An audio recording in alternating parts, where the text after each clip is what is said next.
Hi everybody, welcome back to Brelsford Family Homestead. I'm Darcy. Today we are going to process this turkey half. We had 9 turkeys that we raised this year, not because we love to eat turkey, but because my kids showed them for 4-H. So we do have some of them for ourselves, but we did bless other families with them because we just don't like to eat turkey that much, especially when you're talking about cooking the whole bird. So I wanted to bring you along as I process this to see some of the different things you can do if you want to raise turkeys instead of just having to cook the whole bird. This, for me, goes a lot farther. I can make a lot more meals and be much more versatile than having to cook the whole bird at one time. So we're going to take this, we're going to cut some of it up and put it through the grinder. We're going to roast some of it, and we're going to make bone broth with the carcass. So let's get started. Once you do your best to get the meat off of the bones, we're going to set those bones aside for bone broth. There is still just a little bit of meat here and there, but we can pick it off after we start doing bone broth and use it in something or feed it to the animals. I am going to put all of the bones and that skin in with the turkey breast because I am going to cook all of the bones at one time for bone broth just to save time and energy and all of that. So that breast, as you can see, still has a little ice on it. I'm going to put that in the fridge and I will roast that tomorrow, take the bones out and put all of the bones in the Instant Pot. So for these, as long as they're small, they'll fit through my KitchenAid grinder. So just cut these pieces. Obviously this I need to cut. That thigh is way too big. So you need to make sure your pieces are small enough to go through your grinder. So I'm going to get go through this and chop up any of the bigger pieces, and then we'll go over to the grinder. Got my KitchenAid grinder all set up. I have the bigger of the 2 discs on it, so we may run it through twice, once on the big, once on the smaller. So let me put you down here and see what we can do.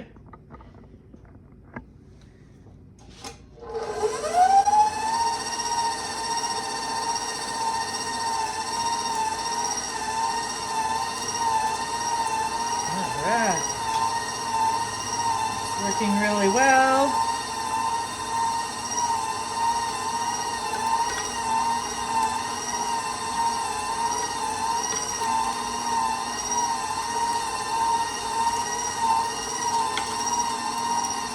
This doesn't have a real big hopper on it, so the pieces do need to be small already before they go in.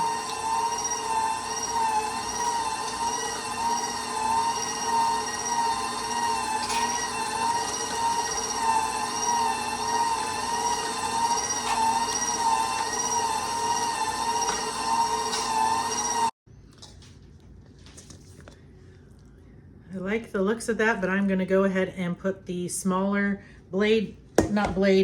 disc on there and put it through to make it a little bit finer. I'll get my hands washed and we'll get that done. This will take a little bit longer typically to go through the smaller one than it did the first one. Let's get started.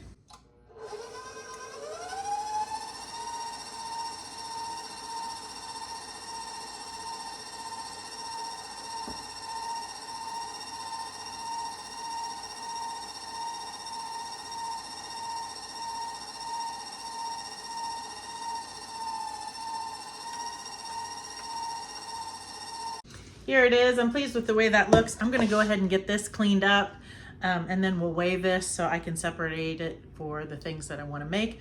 But I do not want this turkey too dry in there because it will be really difficult to clean. But on a note, this is okay for this small job. I have on my wish list a lamb grinder. It's just not, I don't have it right now. So if you're going to do a lot of meat, I would be careful not to overwork your KitchenAid. A grinder will be much easier. I have used a Lem Big Bite before and it is a dream. So if you can get one of those, get it. I'm going to divide this in what I think will be 2 portions. We'll see. Let's get them weighed. I'm gonna just zero out my scale here.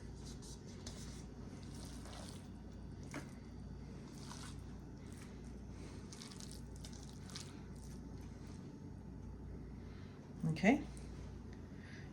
That's 1 pound exactly. Awesome. 2 portions, 1 pound, 4 ounce each. Since I just divided them equally, this is going to make some awesome meals for my family. I'm going to go ahead and get these things in the fridge. The breast will be roasted tomorrow, and then I'll take all of those bones and make bone broth. I'll use a lot of that breast, if not all of it, to make turkey and dumplings for my daughter who's been asking for it. This is going to go in the fridge, maybe the freezer, for a meal at a later time. I'm actually going to try making lumpia with ground turkey. I've always used ground pork, but somebody was saying it was good with turkey too, so I've decided just to give it a try, see if that's another way that we can use meat grown on our homestead. And this is going to be for some turkey teriyaki rice bowls for tonight. I'll show it to you when it's all done. I'm also going to use some bone broth in my rice, and like half of it instead of half water, half bone broth. We are really loving the way that the rice turns out. It's not sticky, it's really soft and flavorful. So if you've never tried that, give it a try, but I'll bring you back and show you once the meals are done, and I'll bring you through the process of doing the other things tomorrow. This is tonight's dinner. It is that ground turkey with some carrots and broccoli, ginger, garlic, and a teriyaki sauce that I made. It's gonna be really good. And we have plenty left over for tomorrow's lunch. See you tomorrow. All right, let's get this turkey breast roasted up. I first need to weigh it, since I'm not sure how much just the breast weighs. I've got a scale here. Let's turn that on. And this is bone in. It is 4 pounds, 0.1 ounce. So we'll go with that 4 pounds. And that is going to roast in my electric roaster for 15 minutes per pound. Don't do math in public, but that should be 1 hour. I am going to get something to put the turkey on. I'll be right back. Okay, I have some compound butter here I made with garlic scapes. I used this at Thanksgiving. It was delicious, so I'm going to use it with this. But because there's some areas without skin, I think I will melt this to put it all over it. And to save myself a dish, since these bones are already in here, I'm going to throw these in my oven to roast. You don't have to do it, but I'm going to. And that way, when this is done, I can take the bone out of the breast and put all of those bones in the Instant Pot for bone broth. So let me get this melted up a little bit. If you haven't made this before, it's so easy and delicious. I'll put the link to the video there. I am using a roaster oven. I'll show it to you, but it's a big one of the, I think, 22 quarts. So I just have it turned up on the highest temperature on mine. The one I'm using is 450, and I'm just letting that preheat and get really good and hot. And then I'm going to put this in there on the rack, and after 30 minutes, I will turn the temperature down to 325 and let it go for the other 30 minutes. Of course, I will use a quick read thermometer. I don't have one of those that you keep in it the whole time, until I can read 165 degrees Fahrenheit. I'm just gonna really slather this on. I'm gonna stick some underneath here too. Definitely gonna get my hands dirty. Then we'll put some salt and pepper on here as well. I really, really, really enjoyed the flavor this butter gave our turkey at Thanksgiving, and the resulting broth too. So you don't want to take your lid off of the roaster until you think it's about done to test it. You don't need to put any liquid in it or anything. So that is why I'm roasting those bones in the oven, because I don't want to have to open this up until it's about ready. All right, let me get my hands washed so we can put some salt and pepper on this and get it in the roaster. Just want to show you, this is the roaster I am using. I have 2 of these. I think the other one's an Oster. I can't remember. I'll have to look. So that's good and hot in there. So you want to have the lid on, temperature all the way up, and let that preheat really well. I just went ahead and sprinkled this liberally with some salt and pepper. You could use poultry seasoning and things like that too if you want, which I've done, but I'm not going to. I'm just going to use that compound butter and salt and pepper. This is how I do my Thanksgiving turkeys too, and they turn out wonderful, and it frees up the oven for all of the other things that you need to make on Thanksgiving. So let's get this in the roaster.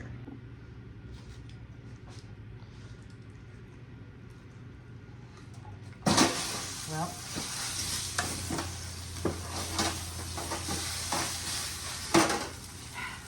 that's not what I wanted to happen.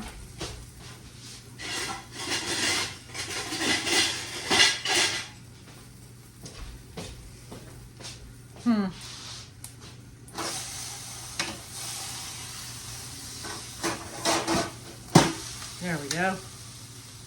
Sheesh.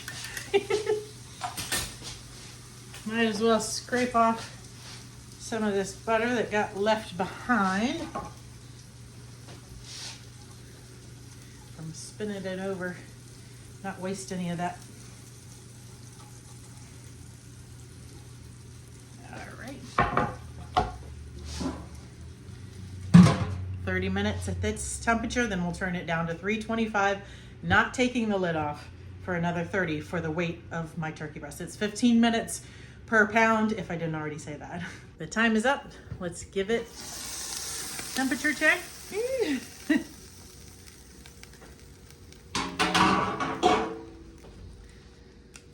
show you here. Might get a little steamed up there.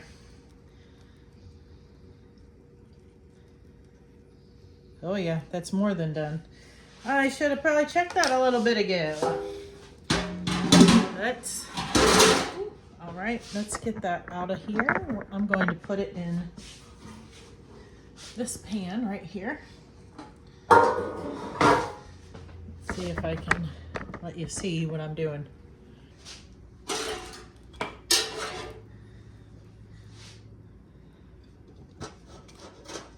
Hopefully I do this a little bit more gracefully than I put it in.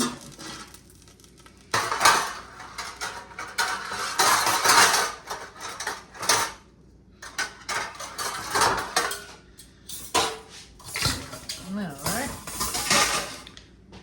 There's a little bit of drippings in there, but I'm going to leave that since I'm going to put it in the Instapot with the other bones and this.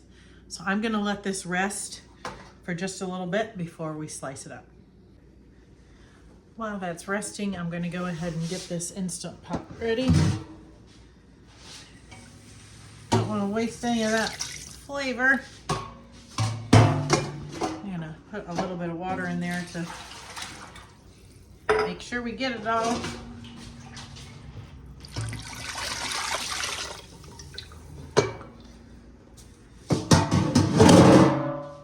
Sorry, that was loud.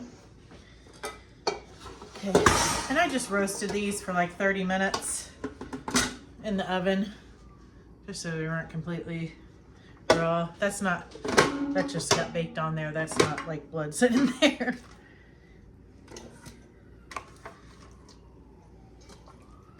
I usually do like chicken bone broth for 2 hours in the Instant Pot, but I'm going to, because these are turkey bones and they're a bit thicker, I think I'm going to go ahead and just do 3 hours to make sure we get those bones good and broken down. So once I have the chicken breastbone, I'll put that in there, and then we'll fill it to the water line right here, the max line. I'll fill it to the max line and then set it for pressure cook for 3 hours and let it naturally release. I'm not going to add any seasonings or anything. There is some, obviously, since I did salt, pepper, and the butter and garlic scape on the turkey breast, but I'm not going to add anything else. And then once this is done, I'll strain it, chill it overnight, remove the fat cap, and can it. So when I make my turkey and dumplings, I'm going to use turkey bone broth that I made previously, since I'm going to make some of that tonight and the broth will not be ready. Joe is the turkey carver in the house, but I guess I'll give it a go. Let's see.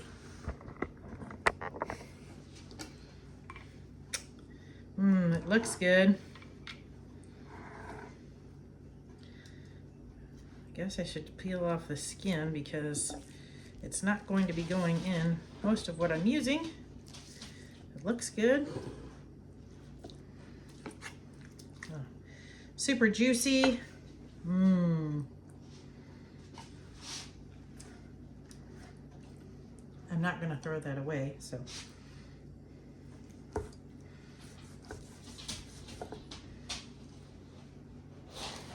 I guess we should give it a little taste test, right?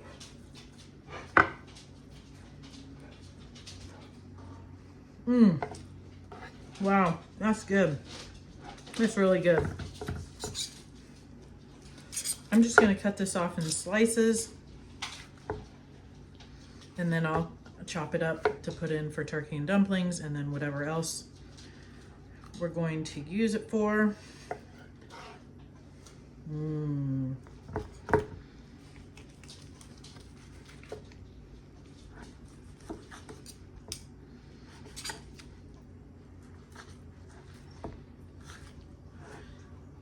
All right, I'll bring you back when I'm all done slicing it up. See close up. Really good. This is pretty much picked clean, so that's going to go in the Instant Pot. And here is all the pieces of turkey. I'm going to chop some of that up for chicken and dumplings and decide if I'm going to do something with some of the others. Look at this piece of skin. Let's try it.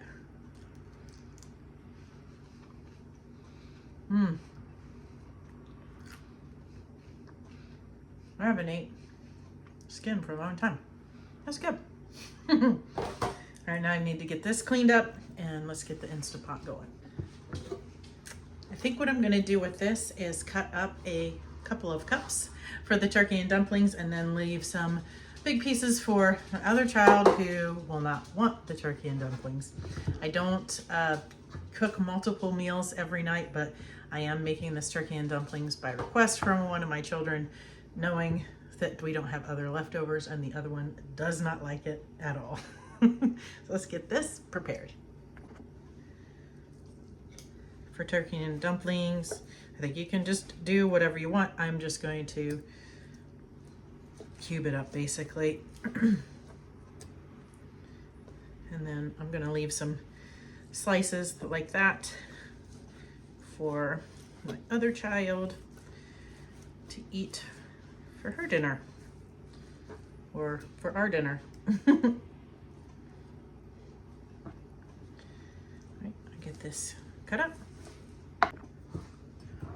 Here's what I've got here. Approximately 4 cups of chopped chicken. And then all of this left for, that's definitely a meal for a few people or to make something else. Here is the turkey and dumplings. It's very dumpling heavy because I accidentally doubled the dumplings one time and my daughter decided that was the bee's knees, and so that's how I make it all the time now. It's delicious. I will bring you back when I make the lumpia, just so we can discover together if it's acceptable or not. It seems weird to use turkey, but I guess other people do, so we'll try it together. I was going back and forth if I should just walk through the entire recipes of everything I'm making with you, but I knew it would make for a very long video. So if you would like me to make a video of any of these specific dishes, please comment below and I will do that, and we'll see you back when I make the lumpia. I'm making the lumpia tonight, so I thought I would show you how I roll it, and when they're all done, we'll test one together. These are the egg roll wrappers that I'm using to make my lumpia. I just have a mixture of the ground turkey, which I usually use ground pork, carrots, cabbage, onions, and garlic, and there is a little bit of soy sauce too. And today when I did it, I just used my food processor instead of taking the time to cut it up small by hand.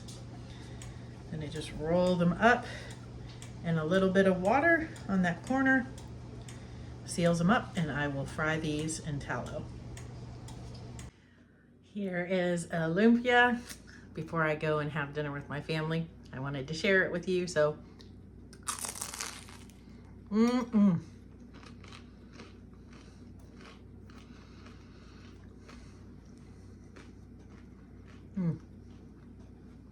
That's really good. That tallow, that was that's the first time I fried lumpia in tallow, and that was great. That is delicious. We usually have some rice with this.